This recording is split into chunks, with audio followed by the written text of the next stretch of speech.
Once, there was a big monastery in one part of China where about 500 monks lived.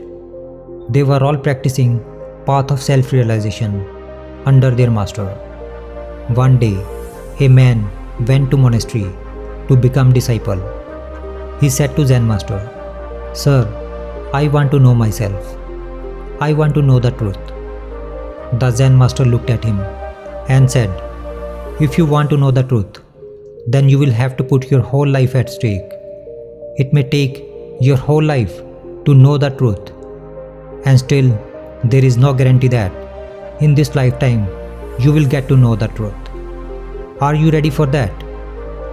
The disciple said, "Sir, I have come here not to turn back. I am ready for it." The master said, "If that is so, then do one thing. There are 500 monks in this monastery. You take care of their rice pounding. Just keep beating rice from morning till evening. When you get tired, go to sleep. And when you wake up in the morning, then again start pounding rice. Don't do anything else. Don't think about anything else. Just follow this path. Also, don't come to me again. I will come to you myself when needed." The young man started pounding rice as per the instructions of his master. There were 500 disciples in that monastery. All of them needed food at times. Therefore, he would get up early in the morning and start pounding rice till night. When he was tired, he would fall asleep in the same room where he was pounding rice. He would neither talk to anyone, nor anyone would come to him to talk. For a few months, while pounding the rice, all thoughts kept coming to his mind. But when the thoughts do not get new subject, they also fade away on their own. Slowly and slowly, his thoughts started to subside. After a few years, he even forgot his name. He would always keep mum and keep pounding rice in thoughtless state. He would neither meditate nor read any scripture. The chief disciples of the monastery considered him fool and much inferior to them. 12 years passed by doing this. After 12 years, one day, Zen master announced that, "Now my last time is approaching, and I have to choose my successor, who will be the head of this monastery after me. Therefore, any of my disciple who has become self-realized should come and write few lines near my door at night. Few lines that cover all his experience." Many disciples thought of doing so. One of the chief disciples of the monastery went there and wrote few lines. He was very knowledgeable of Buddhist scripture. All the disciples considered him to be the possible successor of their master. He wrote that mind is like a mirror on which dust of thoughts and desires accumulates. To sweep away this dust is meditation, whose dust has been cleared and the mirror of the mind has become clear. He has attained salvation. When the master woke up in the morning and saw these lines, he got very angry and said, "Which idiot has written all this garbage on my wall?" The chief disciple kept silent.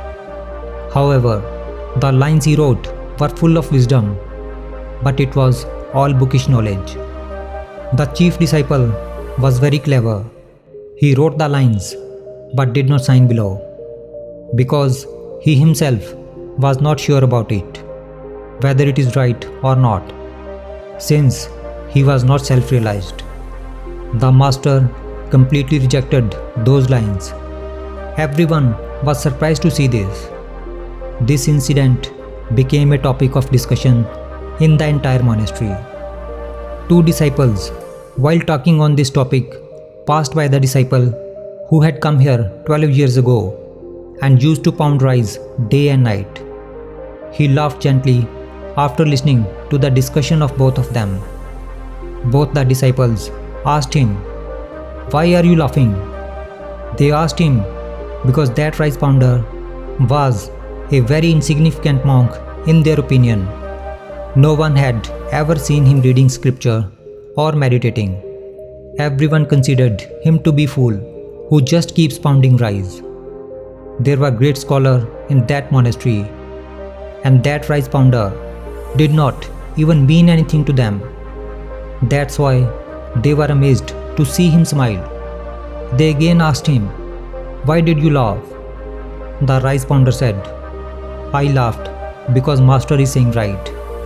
All these lines are garbage. These lines have no value."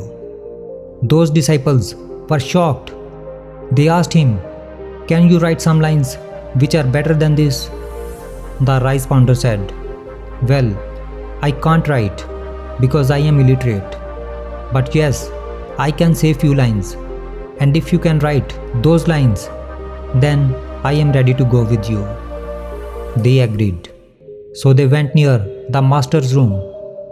The rice pounder said few lines, and the other disciple wrote it on the wall and wrote rice pounder below those lines. They were expecting same reaction from their master again.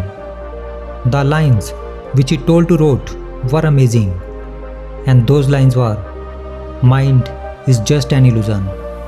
There is neither mind nor there is any mirror of mind. And when the mind does not exist, where will the dust settle? He who knows this has known the truth." When the master saw these lines, he got up in the middle of the night and came to the young rice pounder while he was asleep. He woke him up and said, "Take this, take my stick and take my robe. From today onwards, you are my successor. But leave this monastery right now and go some far away from here.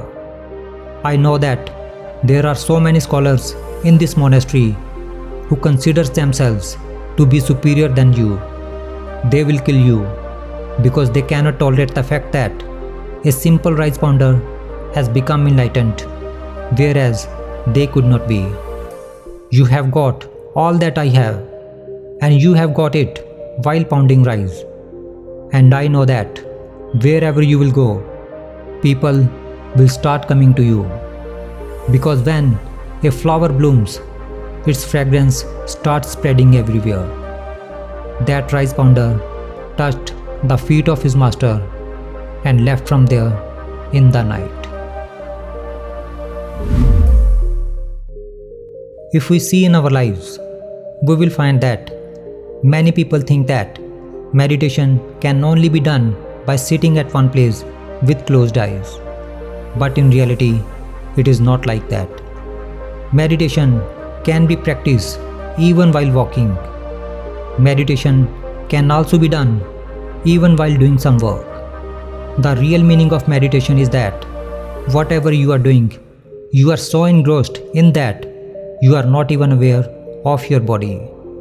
Just like that rice pounder, who became so engrossed in pounding rice that he did not have any sense of himself. And one day, while pounding rice, he attained self-realization.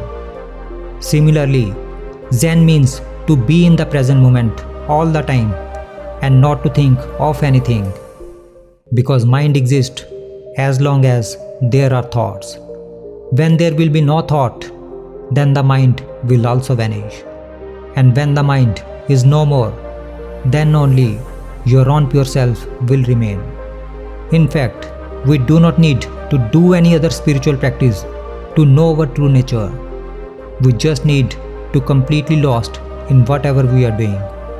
Be so engrossed in your work that your work becomes meditation.